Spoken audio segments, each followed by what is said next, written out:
오늘 우리들의 마음을 깊이 울리는 하나의 질문으로 이야기를 시작해 볼까 합니다. 혹시 이런 경험 없으신가요? 정말 좋은 사람이 되고 싶다, 더 유롭게 살고 싶다고 다짐하지만 어느새 나의 말과 행동은 그 마음을 따라가지 못해 실망하고 좌절했던 경험 말입니다. 우리는 모두 마음 한편에 선한 삶을 향한 열망을 품고 살아갑니다.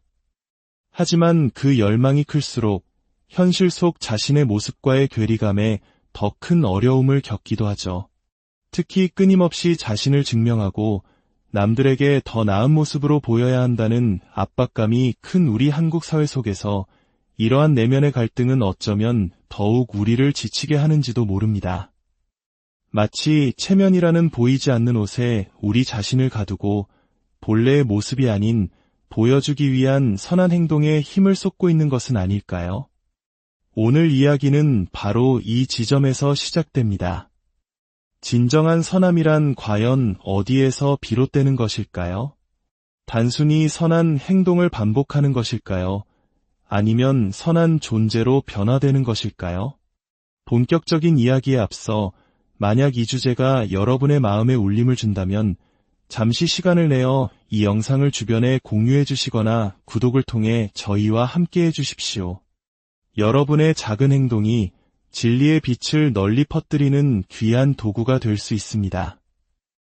이 영상을 시청하시는 모든 분들의 삶에 하나님의 크신 은혜와 평강이 함께하기를 기도합니다.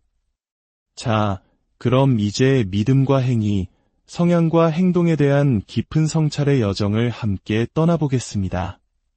첫 번째 이야기, 행위의 덫, 바리새인의 기독교 역사 속에는 아주 오래되고 중요한 질문이 하나 있습니다. 바로 믿음이냐, 행위냐 하는 문제입니다.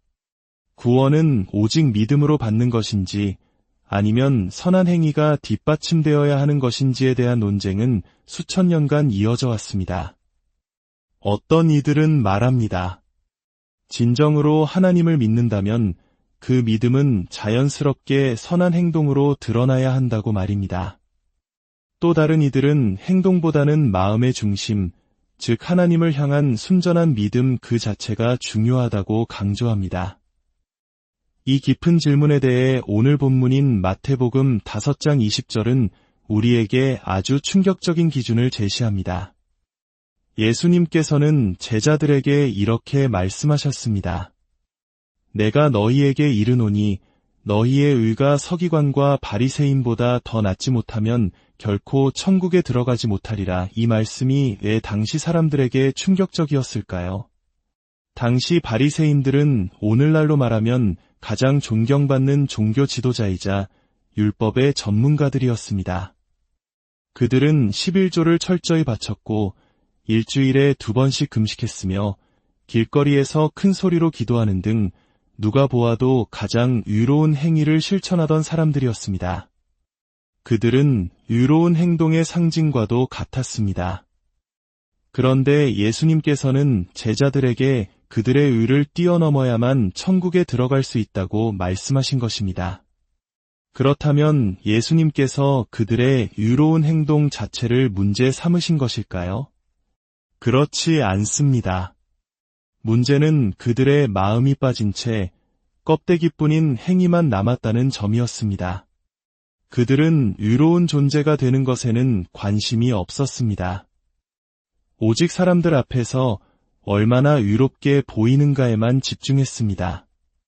그 결과 그들의 모든 선행은 하나님을 향한 사랑이 아닌 사람들의 인정을 받기 위한 이선적인 연극으로 변질되고 말았습니다. 이는 마치 금이 간 항아리와 같습니다. 아무리 맑고 깨끗한 물을 부어도 항아리 자체가 깨져 있다면 물은 계속해서 새어 나갈 수밖에 없습니다. 바리새인들의 선한 행위라는 물은 훌륭했을지 모르나 그들의 마음이라는 항아리는 교만과 위선으로 이미 금이 가 있었던 것입니다. 그래서 예수님께서는 그들의 행위를 질책하신 것입니다. 선한 행동을 하는 것이 잘못된 것이 아니라 선하지 못한 존재가 선한 행동을 하려고 애쓰는 그 위선이 문제라고 지적하신 것이죠. 선한 행동으로 스스로를 선한 사람으로 만들려는 노력은 결국 우리를 지치게 하고 또 다른 바리새인으로 만들 뿐입니다. 기억하십시오. 우리가 붙잡아야 할 첫 번째 진리는 이것입니다. 선한 존재가 되어야 비로소 참된 선한 행동을 할 수 있다는 사실입니다. 순서가 바뀌어서는 안 됩니다. 두 번째 이야기, 새로운 본성, 존재의 기적. 그렇다면 어떻게 해야 바리새인의 의를 넘어 참으로 위로운 존재가 될 수 있을까요? 우리의 힘과 노력만으로는 불가능하다는 것을 우리는 이미 잘 알고 있습니다. 작심삼일이라는 말이 있듯이 우리의 결심은 너무나 쉽게 무너집니다. 바로 이 지점에서 성경은 우리에게 놀라운 소식을 전합니다. 그것은 바로 새로운 창조에 대한 약속입니다. 예수 그리스도께서는 단순히 우리의 행동을 교정하고 좋은 규칙을 가르치기 위해 이 땅에 오신 것이 아닙니다. 그분은 우리의 존재 자체를, 우리의 근본적인 본성을 바꾸기 위해 오셨습니다. 오늘 묵상 본문은 이를 새로운 유전 형질을 넣어주시는 것으로 표현합니다. 참으로 놀랍고 심오한 비유가 아닐 수 없습니다. 유전자는 우리가 선택하거나 노력으로 바꿀 수 있는 것이 아닙니다. 태어날 때부터 주어지는 근본적인 설계도입니다. 예수님께서 하시는 일이 바로 이와 같다는 것입니다. 죄로 물든 우리의 옛 본성, 그 낡은 유전 형질을 뽑아내시고 예수님 자신의 거룩하고 순결한 성품, 즉 새로운 유전 형질을 우리 안에 심어주시는 것입니다. 이는 마치 가시가 돋아나고 시고 떫은 열매만 맺던 탱자나무에 달고 향기로운 귤나무 가지를 접붙이는 것과 같습니다. 아무리 탱자나무에 좋은 거름을 주고 정성껏 가꾼다 해도 그 나무는 탱자를 맺을 뿐입니다. 그러나 귤나무 가지가 접붙여지는 순간 그 나무는 이전과는 완전히 다른 달콤한 귤 열매를 맺기 시작합니다. 이것이 바로 구속의 사건을 통해 우리 안에서 일어나는 재창조의 신비입니다. 20세기 가장 암울했던 시기에 신앙의 순수성을 지키다. 순교한 위대한 신학자 디트리 보네퍼는 이러한 변화를 세 가지 차원으로 아름답게 설명했습니다. 첫째, 우리는 성육신하신 예수 그리스도와 같은 형상으로 만들어집니다. 이는 우리가 더 이상 이상적인 인간상을 조차 자신을 채찍질할 필요가 없다는 의미입니다. 하나님은 우리의 연약하고 불완전한 현실의 모습 그대로를 사랑하시며 바로 그 모습으로 우리에게 찾아오셨습니다.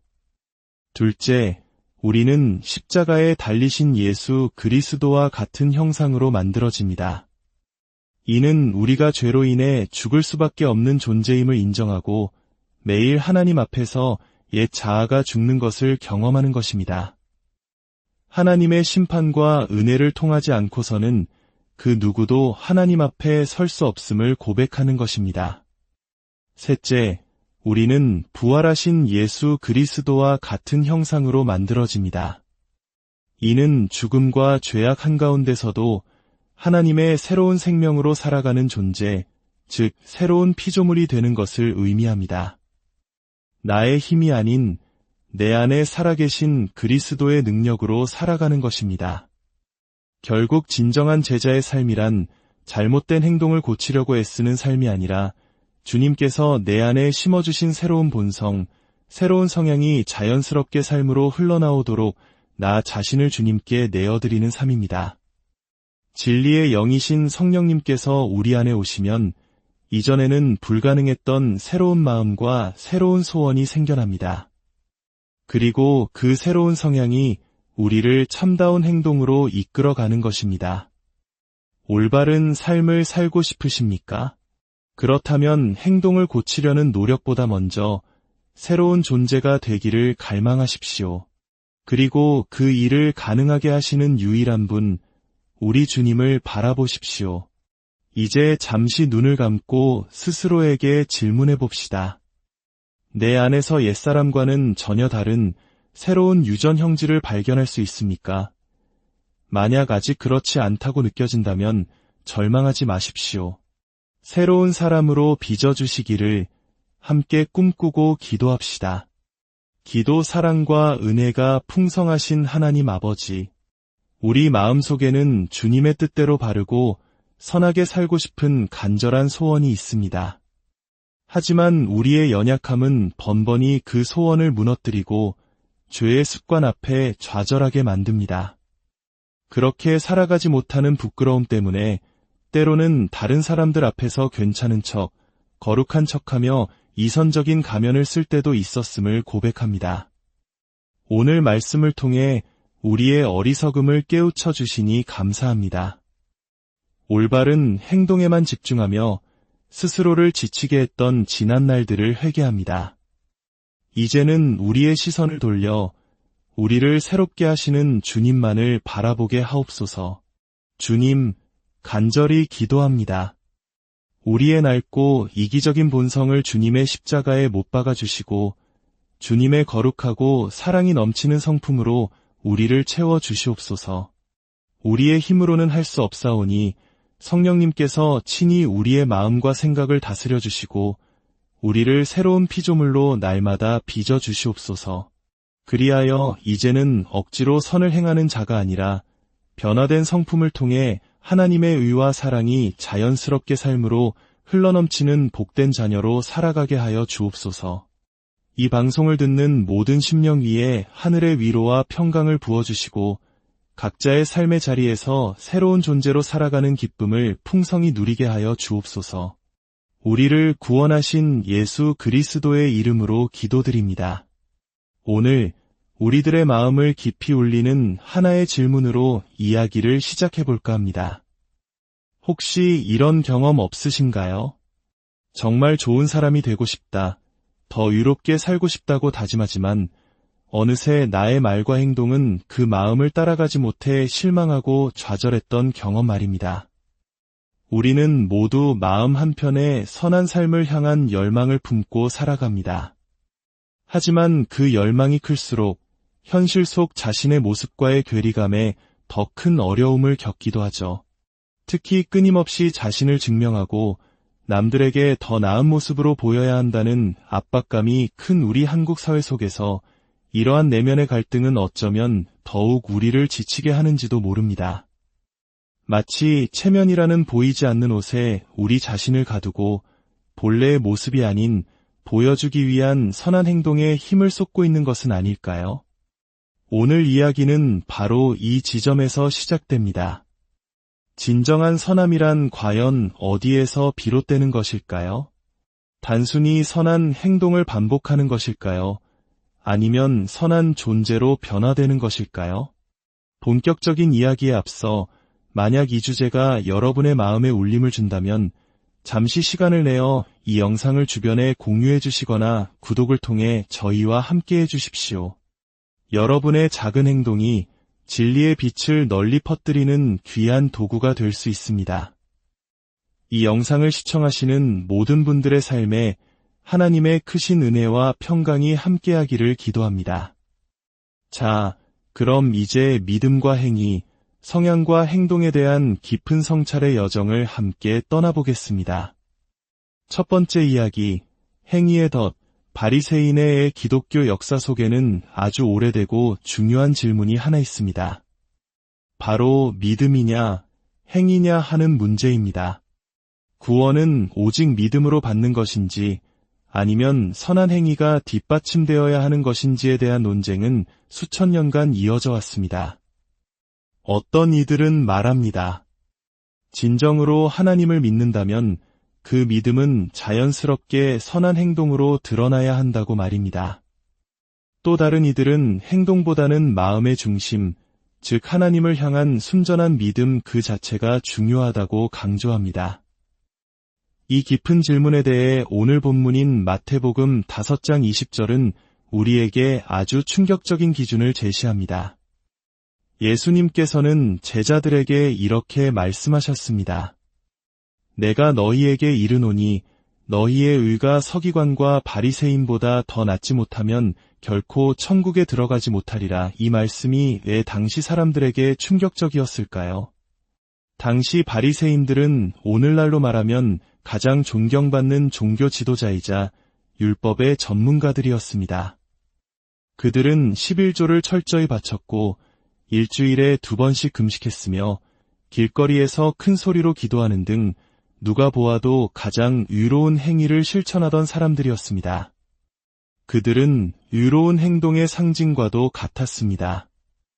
그런데 예수님께서는 제자들에게 그들의 의를 뛰어넘어야만 천국에 들어갈 수 있다고 말씀하신 것입니다. 그렇다면 예수님께서 그들의 의로운 행동 자체를 문제 삼으신 것일까요? 그렇지 않습니다. 문제는 그들의 마음이 빠진 채 껍데기뿐인 행위만 남았다는 점이었습니다. 그들은 의로운 존재가 되는 것에는 관심이 없었습니다. 오직 사람들 앞에서 얼마나 의롭게 보이는가에만 집중했습니다. 그 결과 그들의 모든 선행은 하나님을 향한 사랑이 아닌 사람들의 인정을 받기 위한 이선적인 연극으로 변질되고 말았습니다. 이는 마치 금이 간 항아리와 같습니다. 아무리 맑고 깨끗한 물을 부어도 항아리 자체가 깨져 있다면 물은 계속해서 새어 나갈 수밖에 없습니다. 바리새인들의 선한 행위라는 물은 훌륭했을지 모르나 그들의 마음이라는 항아리는 교만과 위선으로 이미 금이 가 있었던 것입니다. 그래서 예수님께서는 그들의 행위를 질책하신 것입니다. 선한 행동을 하는 것이 잘못된 것이 아니라 선하지 못한 존재가 선한 행동을 하려고 애쓰는 그 위선이 문제라고 지적하신 것이죠. 선한 행동으로 스스로를 선한 사람으로 만들려는 노력은 결국 우리를 지치게 하고 또 다른 바리새인으로 만들 뿐입니다. 기억하십시오. 우리가 붙잡아야 할 첫 번째 진리는 이것입니다. 선한 존재가 되어야 비로소 참된 선한 행동을 할 수 있다는 사실입니다.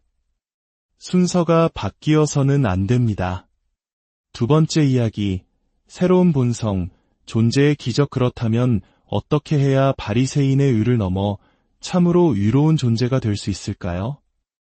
우리의 힘과 노력만으로는 불가능하다는 것을 우리는 이미 잘 알고 있습니다.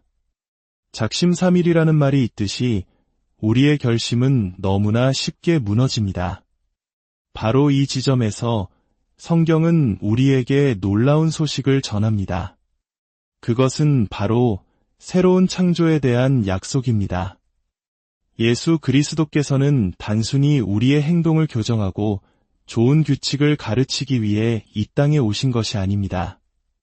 그분은 우리의 존재 자체를, 우리의 근본적인 본성을 바꾸기 위해 오셨습니다. 오늘 묵상 본문은 이를 새로운 유전 형질을 넣어주시는 것으로 표현합니다. 참으로 놀랍고 심오한 비유가 아닐 수 없습니다. 유전자는 우리가 선택하거나 노력으로 바꿀 수 있는 것이 아닙니다. 태어날 때부터 주어지는 근본적인 설계도입니다.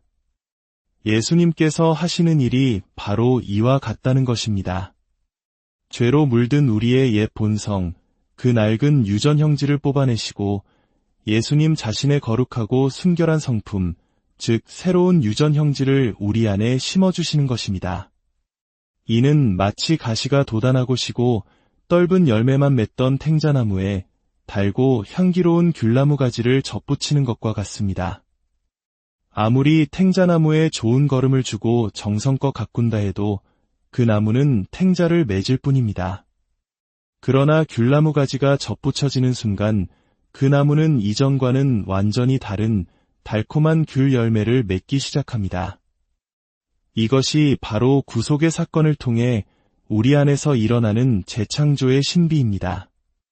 20세기 가장 암울했던 시기에 신앙의 순수성을 지키다. 순교한 위대한 신학자 디트리히 보네퍼는 이러한 변화를 세 가지 차원으로 아름답게 설명했습니다. 첫째, 우리는 성육신하신 예수 그리스도와 같은 형상으로 만들어집니다. 이는 우리가 더 이상 이상적인 인간상을 조차 자신을 채찍질할 필요가 없다는 의미입니다. 하나님은 우리의 연약하고 불완전한 현실의 모습 그대로를 사랑하시며 바로 그 모습으로 우리에게 찾아오셨습니다. 둘째, 우리는 십자가에 달리신 예수 그리스도와 같은 형상으로 만들어집니다. 이는 우리가 죄로 인해 죽을 수밖에 없는 존재임을 인정하고 매일 하나님 앞에서 옛 자아가 죽는 것을 경험하는 것입니다. 하나님의 심판과 은혜를 통하지 않고서는 그 누구도 하나님 앞에 설 수 없음을 고백하는 것입니다. 셋째, 우리는 부활하신 예수 그리스도와 같은 형상으로 만들어집니다. 이는 죽음과 죄악 한가운데서도 하나님의 새로운 생명으로 살아가는 존재, 즉 새로운 피조물이 되는 것을 의미합니다. 나의 힘이 아닌 내 안에 살아계신 그리스도의 능력으로 살아가는 것입니다. 결국 진정한 제자의 삶이란 잘못된 행동을 고치려고 애쓰는 삶이 아니라 주님께서 내 안에 심어주신 새로운 본성, 새로운 성향이 자연스럽게 삶으로 흘러나오도록 나 자신을 주님께 내어드리는 삶입니다. 진리의 영이신 성령님께서 우리 안에 오시면 이전에는 불가능했던 새로운 마음과 새로운 소원이 생겨납니다.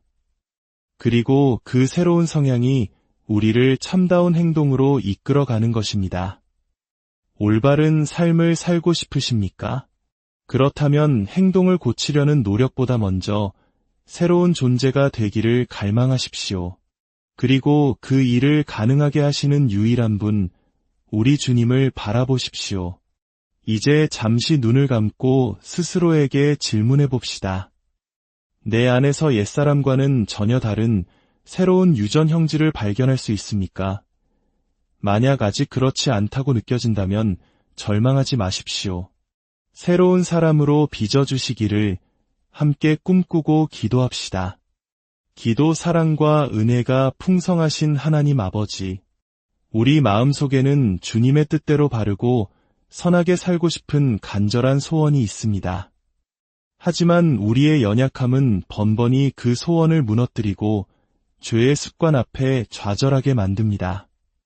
그렇게 살아가지 못하는 부끄러움 때문에 때로는 다른 사람들 앞에서 괜찮은 척, 거룩한 척하며 이선적인 가면을 쓸 때도 있었음을 고백합니다. 오늘 말씀을 통해 우리의 어리석음을 깨우쳐 주시니 감사합니다. 올바른 행동에만 집중하며 스스로를 지치게 했던 지난 날들을 회개합니다.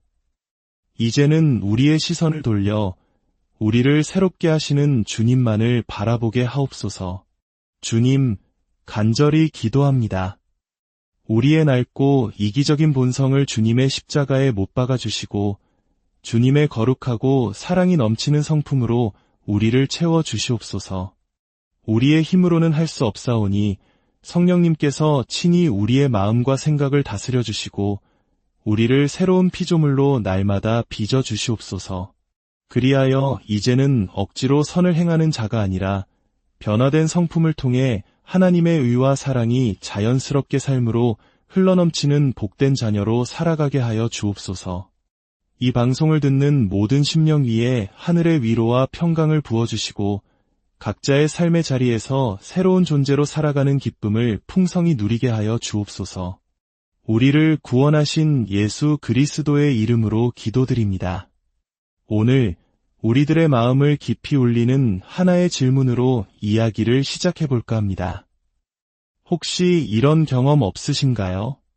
정말 좋은 사람이 되고 싶다, 더 유롭게 살고 싶다고 다짐하지만 어느새 나의 말과 행동은 그 마음을 따라가지 못해 실망하고 좌절했던 경험 말입니다. 우리는 모두 마음 한편에 선한 삶을 향한 열망을 품고 살아갑니다. 하지만 그 열망이 클수록 현실 속 자신의 모습과의 괴리감에 더 큰 어려움을 겪기도 하죠.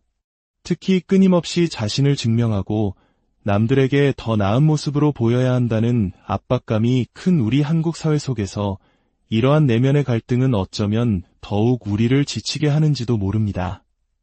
마치 체면이라는 보이지 않는 옷에 우리 자신을 가두고 본래의 모습이 아닌 보여주기 위한 선한 행동에 힘을 쏟고 있는 것은 아닐까요? 오늘 이야기는 바로 이 지점에서 시작됩니다. 진정한 선함이란 과연 어디에서 비롯되는 것일까요? 단순히 선한 행동을 반복하는 것일까요? 아니면 선한 존재로 변화되는 것일까요? 본격적인 이야기에 앞서 만약 이 주제가 여러분의 마음에 울림을 준다면 잠시 시간을 내어 이 영상을 주변에 공유해 주시거나 구독을 통해 저희와 함께 해 주십시오. 여러분의 작은 행동이 진리의 빛을 널리 퍼뜨리는 귀한 도구가 될 수 있습니다. 이 영상을 시청하시는 모든 분들의 삶에 하나님의 크신 은혜와 평강이 함께하기를 기도합니다. 자, 그럼 이제 믿음과 행위, 성향과 행동에 대한 깊은 성찰의 여정을 함께 떠나보겠습니다. 첫 번째 이야기, 행위의 덫, 바리새인의 기독교 역사 속에는 아주 오래되고 중요한 질문이 하나 있습니다. 바로 믿음이냐, 행위냐 하는 문제입니다. 구원은 오직 믿음으로 받는 것인지 아니면 선한 행위가 뒷받침되어야 하는 것인지에 대한 논쟁은 수천 년간 이어져 왔습니다. 어떤 이들은 말합니다. 진정으로 하나님을 믿는다면 그 믿음은 자연스럽게 선한 행동으로 드러나야 한다고 말입니다. 또 다른 이들은 행동보다는 마음의 중심, 즉 하나님을 향한 순전한 믿음 그 자체가 중요하다고 강조합니다. 이 깊은 질문에 대해 오늘 본문인 마태복음 5장 20절은 우리에게 아주 충격적인 기준을 제시합니다. 예수님께서는 제자들에게 이렇게 말씀하셨습니다.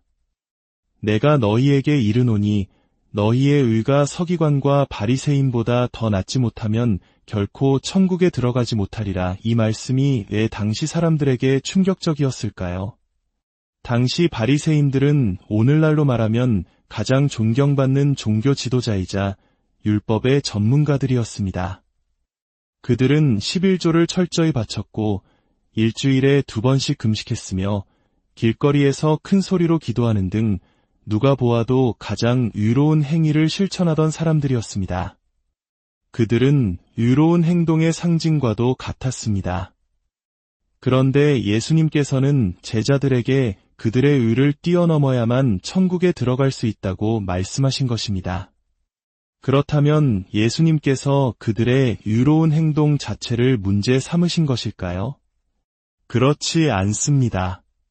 문제는 그들의 마음이 빠진 채 껍데기뿐인 행위만 남았다는 점이었습니다. 그들은 의로운 존재가 되는 것에는 관심이 없었습니다. 오직 사람들 앞에서 얼마나 의롭게 보이는가에만 집중했습니다. 그 결과 그들의 모든 선행은 하나님을 향한 사랑이 아닌 사람들의 인정을 받기 위한 이선적인 연극으로 변질되고 말았습니다. 이는 마치 금이 간 항아리와 같습니다. 아무리 맑고 깨끗한 물을 부어도 항아리 자체가 깨져 있다면 물은 계속해서 새어 나갈 수밖에 없습니다. 바리새인들의 선한 행위라는 물은 훌륭했을지 모르나 그들의 마음이라는 항아리는 교만과 위선으로 이미 금이 가 있었던 것입니다. 그래서 예수님께서는 그들의 행위를 질책하신 것입니다.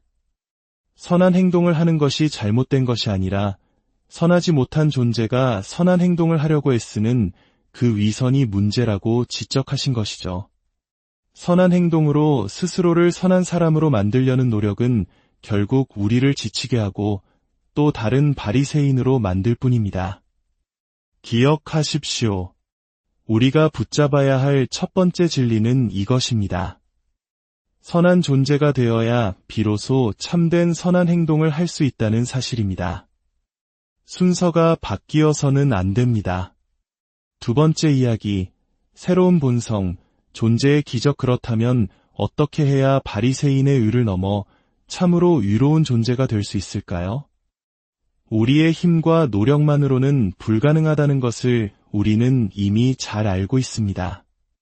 작심삼일이라는 말이 있듯이 우리의 결심은 너무나 쉽게 무너집니다.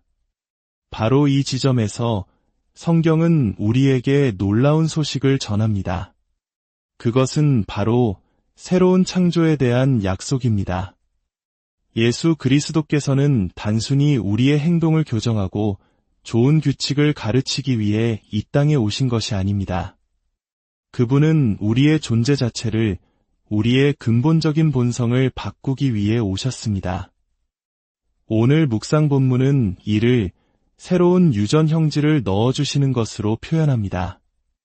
참으로 놀랍고 심오한 비유가 아닐 수 없습니다.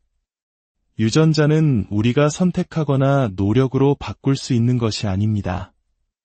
태어날 때부터 주어지는 근본적인 설계도입니다. 예수님께서 하시는 일이 바로 이와 같다는 것입니다.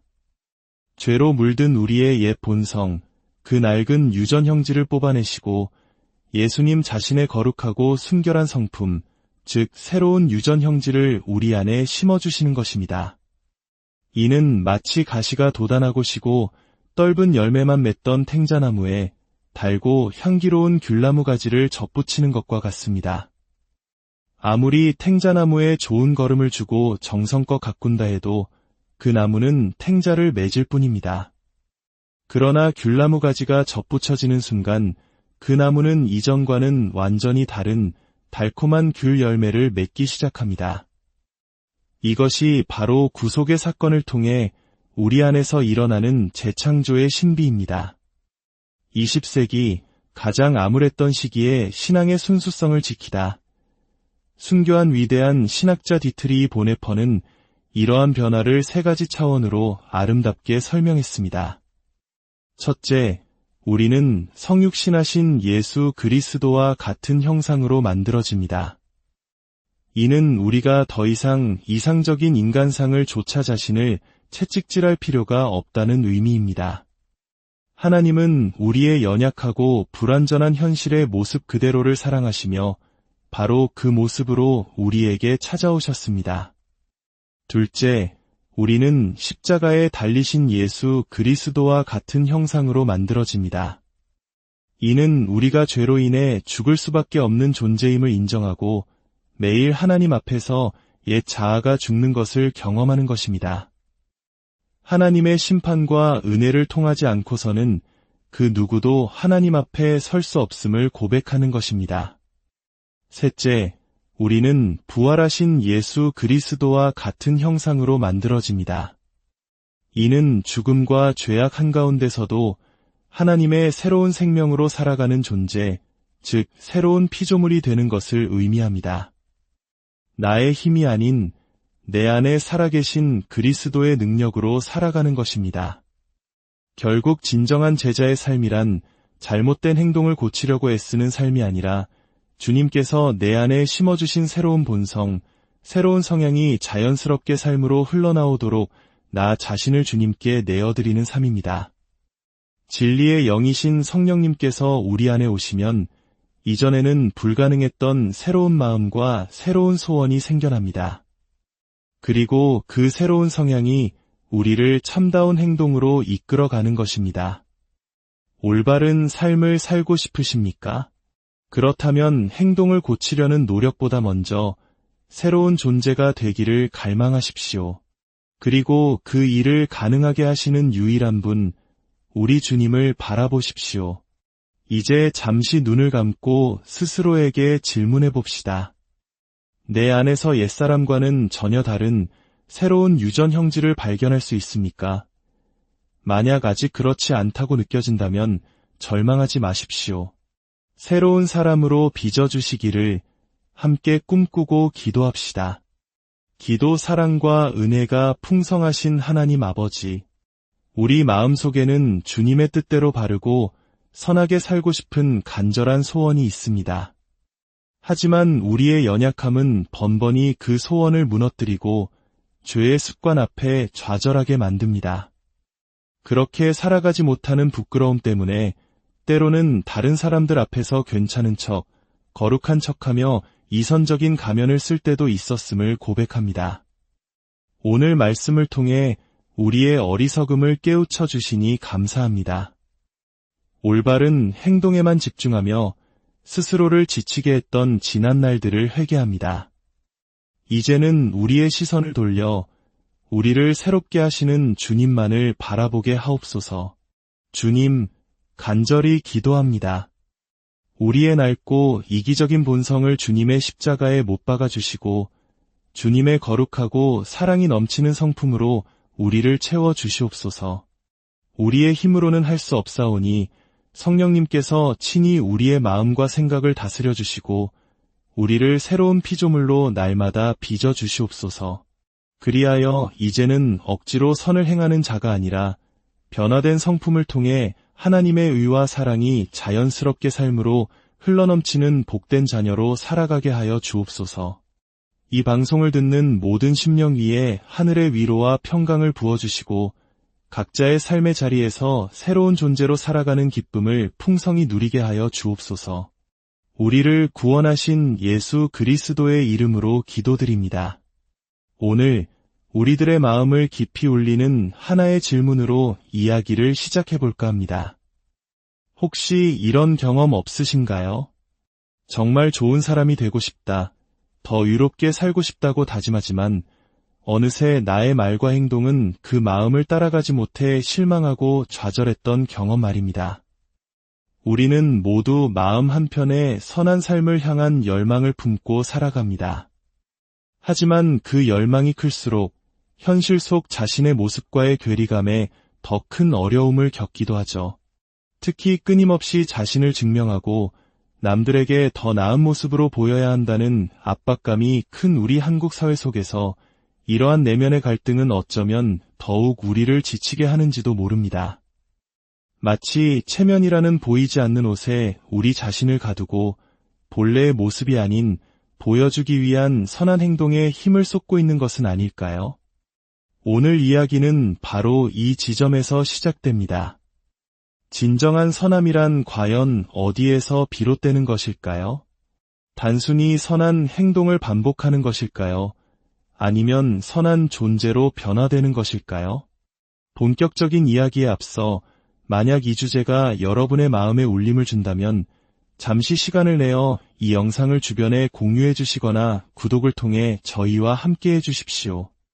여러분의 작은 행동이 진리의 빛을 널리 퍼뜨리는 귀한 도구가 될 수 있습니다. 이 영상을 시청하시는 모든 분들의 삶에 하나님의 크신 은혜와 평강이 함께하기를 기도합니다. 자, 그럼 이제 믿음과 행위, 성향과 행동에 대한 깊은 성찰의 여정을 함께 떠나보겠습니다. 첫 번째 이야기, 행위의 덫, 바리새인의 기독교 역사 속에는 아주 오래되고 중요한 질문이 하나 있습니다. 바로 믿음이냐, 행위냐 하는 문제입니다. 구원은 오직 믿음으로 받는 것인지 아니면 선한 행위가 뒷받침되어야 하는 것인지에 대한 논쟁은 수천 년간 이어져 왔습니다. 어떤 이들은 말합니다. 진정으로 하나님을 믿는다면 그 믿음은 자연스럽게 선한 행동으로 드러나야 한다고 말입니다. 또 다른 이들은 행동보다는 마음의 중심, 즉 하나님을 향한 순전한 믿음 그 자체가 중요하다고 강조합니다. 이 깊은 질문에 대해 오늘 본문인 마태복음 5장 20절은 우리에게 아주 충격적인 기준을 제시합니다. 예수님께서는 제자들에게 이렇게 말씀하셨습니다. 내가 너희에게 이르노니 너희의 의가 서기관과 바리새인보다 더 낫지 못하면 결코 천국에 들어가지 못하리라. 이 말씀이 왜 당시 사람들에게 충격적이었을까요? 당시 바리새인들은 오늘날로 말하면 가장 존경받는 종교 지도자이자 율법의 전문가들이었습니다. 그들은 11조를 철저히 바쳤고 일주일에 2번씩 금식했으며 길거리에서 큰 소리로 기도하는 등 누가 보아도 가장 의로운 행위를 실천하던 사람들이었습니다. 그들은 의로운 행동의 상징과도 같았습니다. 그런데 예수님께서는 제자들에게 그들의 의를 뛰어넘어야만 천국에 들어갈 수 있다고 말씀하신 것입니다. 그렇다면 예수님께서 그들의 의로운 행동 자체를 문제 삼으신 것일까요? 그렇지 않습니다.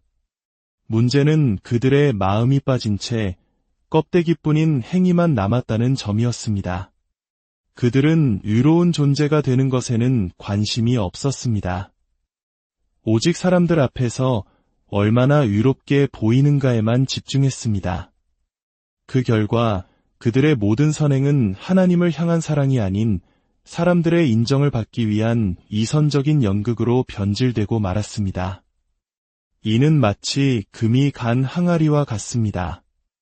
아무리 맑고 깨끗한 물을 부어도 항아리 자체가 깨져 있다면 물은 계속해서 새어 나갈 수밖에 없습니다.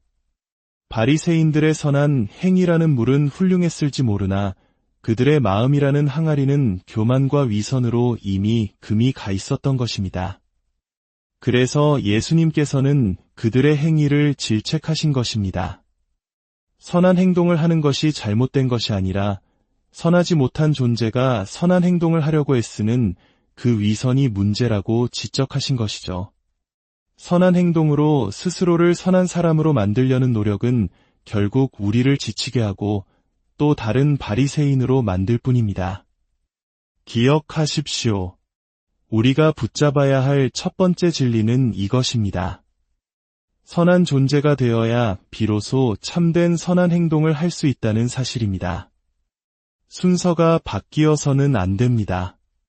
두 번째 이야기, 새로운 본성, 존재의 기적. 그렇다면 어떻게 해야 바리새인의 의를 넘어 참으로 의로운 존재가 될 수 있을까요?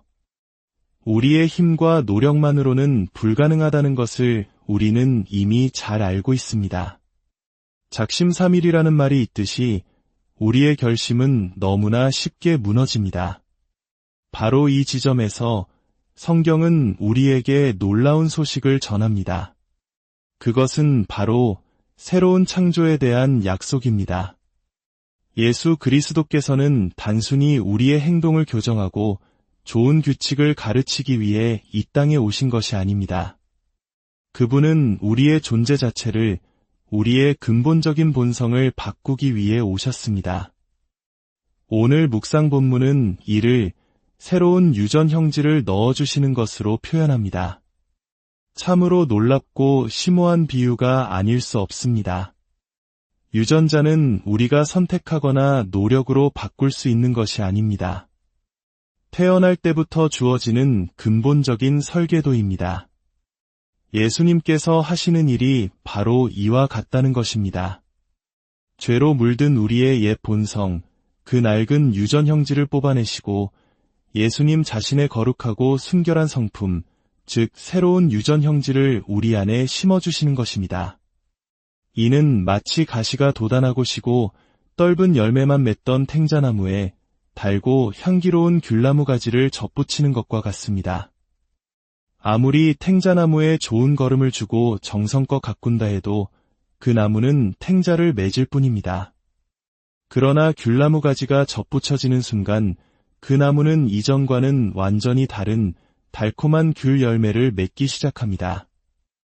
이것이 바로 구속의 사건을 통해 우리 안에서 일어나는 재창조의 신비입니다. 20세기 가장 암울했던 시기에 신앙의 순수성을 지키다. 순교한 위대한 신학자 디트리히 보네퍼는 이러한 변화를 세 가지 차원으로 아름답게 설명했습니다. 첫째, 우리는 성육신하신 예수 그리스도와 같은 형상으로 만들어집니다. 이는 우리가 더 이상 이상적인 인간상을 조차 자신을 채찍질할 필요가 없다는 의미입니다. 하나님은 우리의 연약하고 불완전한 현실의 모습 그대로를 사랑하시며 바로 그 모습으로 우리에게 찾아오셨습니다. 둘째, 우리는 십자가에 달리신 예수 그리스도와 같은 형상으로 만들어집니다. 이는 우리가 죄로 인해 죽을 수밖에 없는 존재임을 인정하고 매일 하나님 앞에서 옛 자아가 죽는 것을 경험하는 것입니다. 하나님의 심판과 은혜를 통하지 않고서는 그 누구도 하나님 앞에 설 수 없음을 고백하는 것입니다. 셋째, 우리는 부활하신 예수 그리스도와 같은 형상으로 만들어집니다. 이는 죽음과 죄악 한가운데서도 하나님의 새로운 생명으로 살아가는 존재, 즉 새로운 피조물이 되는 것을 의미합니다. 나의 힘이 아닌 내 안에 살아계신 그리스도의 능력으로 살아가는 것입니다.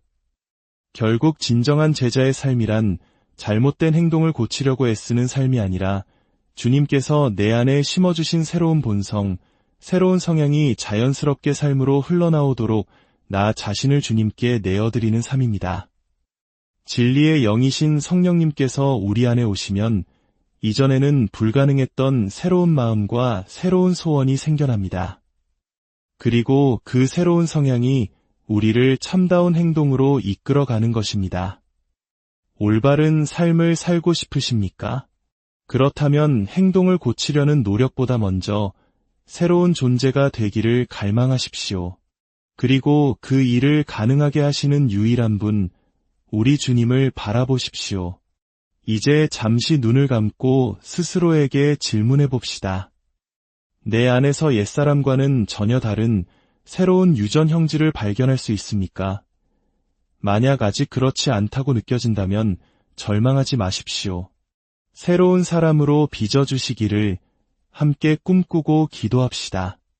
기도, 사랑과 은혜가 풍성하신 하나님 아버지, 우리 마음속에는 주님의 뜻대로 바르고 선하게 살고 싶은 간절한 소원이 있습니다. 하지만 우리의 연약함은 번번이 그 소원을 무너뜨리고 죄의 습관 앞에 좌절하게 만듭니다. 그렇게 살아가지 못하는 부끄러움 때문에 때로는 다른 사람들 앞에서 괜찮은 척, 거룩한 척하며 이선적인 가면을 쓸 때도 있었음을 고백합니다. 오늘 말씀을 통해 우리의 어리석음을 깨우쳐 주시니 감사합니다. 올바른 행동에만 집중하며 스스로를 지치게 했던 지난 날들을 회개합니다. 이제는 우리의 시선을 돌려 우리를 새롭게 하시는 주님만을 바라보게 하옵소서. 주님, 간절히 기도합니다. 우리의 낡고 이기적인 본성을 주님의 십자가에 못 박아 주시고 주님의 거룩하고 사랑이 넘치는 성품으로 우리를 채워 주시옵소서. 우리의 힘으로는 할 수 없사오니 성령님께서 친히 우리의 마음과 생각을 다스려 주시고 우리를 새로운 피조물로 날마다 빚어 주시옵소서. 그리하여 이제는 억지로 선을 행하는 자가 아니라 변화된 성품을 통해 하나님의 의와 사랑이 자연스럽게 삶으로 흘러넘치는 복된 자녀로 살아가게 하여 주옵소서. 이 방송을 듣는 모든 심령 위에 하늘의 위로와 평강을 부어주시고 각자의 삶의 자리에서 새로운 존재로 살아가는 기쁨을 풍성히 누리게 하여 주옵소서. 우리를 구원하신 예수 그리스도의 이름으로 기도드립니다. 오늘 우리들의 마음을 깊이 울리는 하나의 질문으로 이야기를 시작해볼까 합니다. 혹시 이런 경험 없으신가요? 정말 좋은 사람이 되고 싶다, 더 유롭게 살고 싶다고 다짐하지만 어느새 나의 말과 행동은 그 마음을 따라가지 못해 실망하고 좌절했던 경험 말입니다. 우리는 모두 마음 한편에 선한 삶을 향한 열망을 품고 살아갑니다. 하지만 그 열망이 클수록 현실 속 자신의 모습과의 괴리감에 더 큰 어려움을 겪기도 하죠. 특히 끊임없이 자신을 증명하고 남들에게 더 나은 모습으로 보여야 한다는 압박감이 큰 우리 한국 사회 속에서 이러한 내면의 갈등은 어쩌면 더욱 우리를 지치게 하는지도 모릅니다. 마치 체면이라는 보이지 않는 옷에 우리 자신을 가두고 본래의 모습이 아닌 보여주기 위한 선한 행동에 힘을 쏟고 있는 것은 아닐까요? 오늘 이야기는 바로 이 지점에서 시작됩니다. 진정한 선함이란 과연 어디에서 비롯되는 것일까요? 단순히 선한 행동을 반복하는 것일까요? 아니면 선한 존재로 변화되는 것일까요? 본격적인 이야기에 앞서 만약 이 주제가 여러분의 마음에 울림을 준다면 잠시 시간을 내어 이 영상을 주변에 공유해 주시거나 구독을 통해 저희와 함께해 주십시오. 여러분의 작은 행동이 진리의 빛을 널리 퍼뜨리는 귀한 도구가 될 수 있습니다. 이 영상을 시청하시는 모든 분들의 삶에 하나님의 크신 은혜와 평강이 함께하기를 기도합니다. 자, 그럼 이제 믿음과 행위, 성향과 행동에 대한 깊은 성찰의 여정을 함께 떠나보겠습니다. 첫 번째 이야기, 행위의 덫, 바리새인의 기독교 역사 속에는 아주 오래되고 중요한 질문이 하나 있습니다. 바로 믿음이냐, 행위냐 하는 문제입니다. 구원은 오직 믿음으로 받는 것인지 아니면 선한 행위가 뒷받침되어야 하는 것인지에 대한 논쟁은 수천 년간 이어져 왔습니다. 어떤 이들은 말합니다. 진정으로 하나님을 믿는다면 그 믿음은 자연스럽게 선한 행동으로 드러나야 한다고 말입니다. 또 다른 이들은 행동보다는 마음의 중심, 즉 하나님을 향한 순전한 믿음 그 자체가 중요하다고 강조합니다. 이 깊은 질문에 대해 오늘 본문인 마태복음 5장 20절은 우리에게 아주 충격적인 기준을 제시합니다. 예수님께서는 제자들에게 이렇게 말씀하셨습니다. 내가 너희에게 이르노니 너희의 의가 서기관과 바리새인보다 더 낫지 못하면 결코 천국에 들어가지 못하리라. 이 말씀이 왜 당시 사람들에게 충격적이었을까요? 당시 바리새인들은 오늘날로 말하면 가장 존경받는 종교 지도자이자 율법의 전문가들이었습니다. 그들은 11조를 철저히 바쳤고 일주일에 2번씩 금식했으며 길거리에서 큰 소리로 기도하는 등 누가 보아도 가장 의로운 행위를 실천하던 사람들이었습니다. 그들은 의로운 행동의 상징과도 같았습니다. 그런데 예수님께서는 제자들에게 그들의 의를 뛰어넘어야만 천국에 들어갈 수 있다고 말씀하신 것입니다. 그렇다면 예수님께서 그들의 의로운 행동 자체를 문제 삼으신 것일까요? 그렇지 않습니다. 문제는 그들의 마음이 빠진 채 껍데기뿐인 행위만 남았다는 점이었습니다. 그들은 의로운 존재가 되는 것에는 관심이 없었습니다. 오직 사람들 앞에서 얼마나 의롭게 보이는가에만 집중했습니다. 그 결과 그들의 모든 선행은 하나님을 향한 사랑이 아닌 사람들의 인정을 받기 위한 이선적인 연극으로 변질되고 말았습니다. 이는 마치 금이 간 항아리와 같습니다. 아무리 맑고 깨끗한 물을 부어도 항아리 자체가 깨져 있다면 물은 계속해서 새어 나갈 수밖에 없습니다. 바리새인들의 선한 행위라는 물은 훌륭했을지 모르나 그들의 마음이라는 항아리는 교만과 위선으로 이미 금이 가 있었던 것입니다. 그래서 예수님께서는 그들의 행위를 질책하신 것입니다. 선한 행동을 하는 것이 잘못된 것이 아니라 선하지 못한 존재가 선한 행동을 하려고 애쓰는 그 위선이 문제라고 지적하신 것이죠. 선한 행동으로 스스로를 선한 사람으로 만들려는 노력은 결국 우리를 지치게 하고 또 다른 바리새인으로 만들 뿐입니다. 기억하십시오. 우리가 붙잡아야 할 첫 번째 진리는 이것입니다. 선한 존재가 되어야 비로소 참된 선한 행동을 할 수 있다는 사실입니다. 순서가 바뀌어서는 안 됩니다. 두 번째 이야기, 새로운 본성, 존재의 기적. 그렇다면 어떻게 해야 바리새인의 의를 넘어 참으로 의로운 존재가 될 수 있을까요? 우리의 힘과 노력만으로는 불가능하다는 것을 우리는 이미 잘 알고 있습니다. 작심삼일이라는 말이 있듯이 우리의 결심은 너무나 쉽게 무너집니다. 바로 이 지점에서 성경은 우리에게 놀라운 소식을 전합니다. 그것은 바로 새로운 창조에 대한 약속입니다.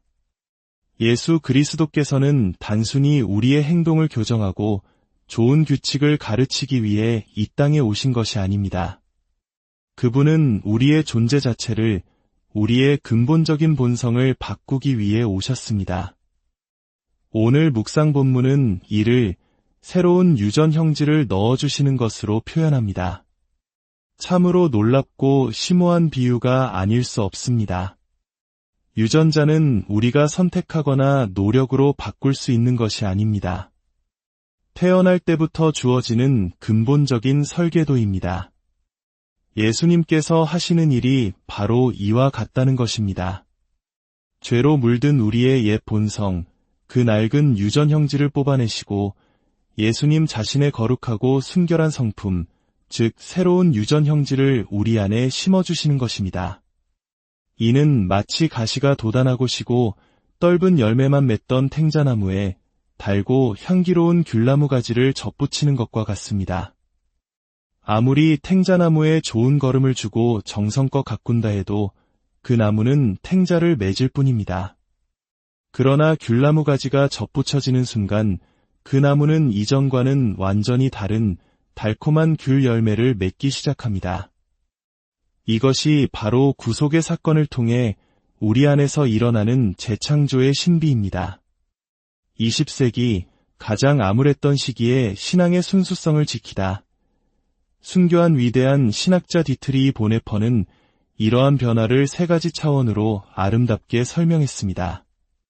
첫째, 우리는 성육신하신 예수 그리스도와 같은 형상으로 만들어집니다. 이는 우리가 더 이상 이상적인 인간상을 조차 자신을 채찍질할 필요가 없다는 의미입니다.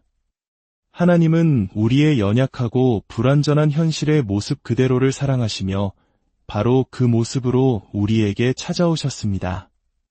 둘째, 우리는 십자가에 달리신 예수 그리스도와 같은 형상으로 만들어집니다. 이는 우리가 죄로 인해 죽을 수밖에 없는 존재임을 인정하고 매일 하나님 앞에서 옛 자아가 죽는 것을 경험하는 것입니다. 하나님의 심판과 은혜를 통하지 않고서는 그 누구도 하나님 앞에 설 수 없음을 고백하는 것입니다. 셋째, 우리는 부활하신 예수 그리스도와 같은 형상으로 만들어집니다. 이는 죽음과 죄악 한가운데서도 하나님의 새로운 생명으로 살아가는 존재, 즉 새로운 피조물이 되는 것을 의미합니다.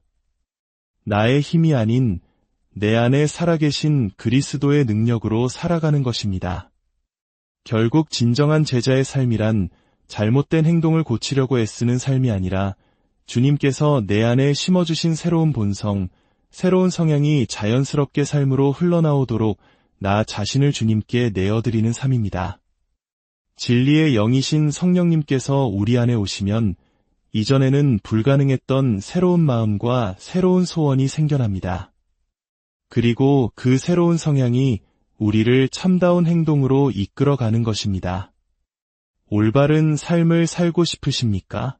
그렇다면 행동을 고치려는 노력보다 먼저 새로운 존재가 되기를 갈망하십시오. 그리고 그 일을 가능하게 하시는 유일한 분, 우리 주님을 바라보십시오. 이제 잠시 눈을 감고 스스로에게 질문해 봅시다. 내 안에서 옛사람과는 전혀 다른 새로운 유전 형질을 발견할 수 있습니까? 만약 아직 그렇지 않다고 느껴진다면 절망하지 마십시오. 새로운 사람으로 빚어주시기를 함께 꿈꾸고 기도합시다. 기도 사랑과 은혜가 풍성하신 하나님 아버지, 우리 마음속에는 주님의 뜻대로 바르고 선하게 살고 싶은 간절한 소원이 있습니다.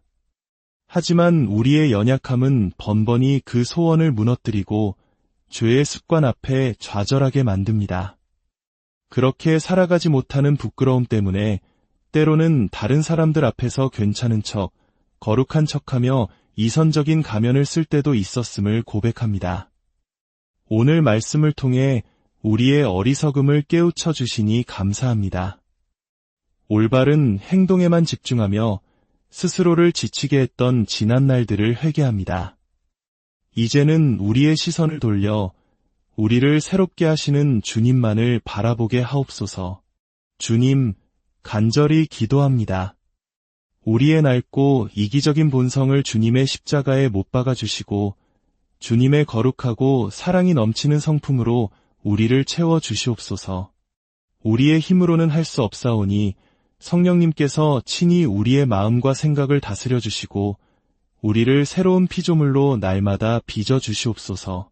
그리하여 이제는 억지로 선을 행하는 자가 아니라 변화된 성품을 통해 하나님의 의와 사랑이 자연스럽게 삶으로 흘러넘치는 복된 자녀로 살아가게 하여 주옵소서. 이 방송을 듣는 모든 심령 위에 하늘의 위로와 평강을 부어주시고 각자의 삶의 자리에서 새로운 존재로 살아가는 기쁨을 풍성히 누리게 하여 주옵소서. 우리를 구원하신 예수 그리스도의 이름으로 기도드립니다. 오늘 우리들의 마음을 깊이 울리는 하나의 질문으로 이야기를 시작해 볼까 합니다. 혹시 이런 경험 없으신가요? 정말 좋은 사람이 되고 싶다, 더 유롭게 살고 싶다고 다짐하지만 어느새 나의 말과 행동은 그 마음을 따라가지 못해 실망하고 좌절했던 경험 말입니다. 우리는 모두 마음 한편에 선한 삶을 향한 열망을 품고 살아갑니다. 하지만 그 열망이 클수록